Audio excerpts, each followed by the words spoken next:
Abarungi banje kandi abunkukira kunda munonga aha mukutugwitogo gwa Apex TV nimba kunda munonga murireje musibire mutokwe muri kurungi mwino businje lockdown yabasyahi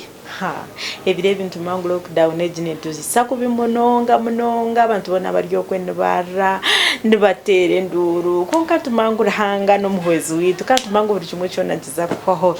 konka otherwise Irene Bubu wakubakunda munonga kandi mukimanya abantu banje abakusubscribinga mukalikinga kandi mukasharinga nimba kunda munonga kandi kaburije of course no mango muramabwito gutwire tutamburo mu quarantine abatsara abashija nimba kunda munonga kungubani ndeba ngo buri kimwe cyona kiriyo nkiterera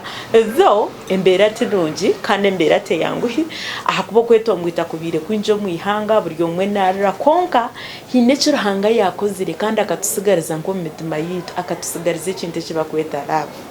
ningash okukunda mutahi wanje wano kicenga je no basa kunjeroti however much embera tebonire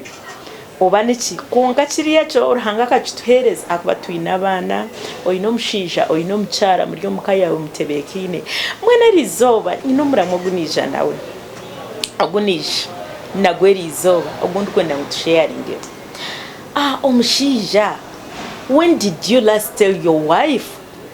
mbu baby wanje hani wanje sweet wanje ocherera ryari kandi nimbangu muka muri yo kwa heru waza heru okayo washangayo ka baby akaninga shagutweta bwa side chick obo bwana obwe otanika keta ka baby honey hello baby hello love so obuntu bwobwi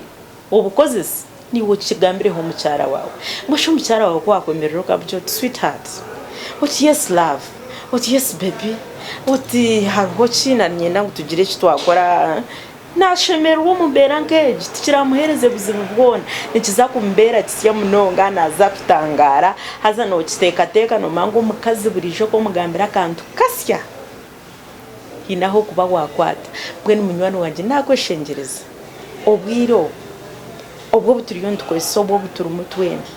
nakweshengereza mugambire hebwa mukebyo ebiramugarire mwamani bitaramuhindo mutima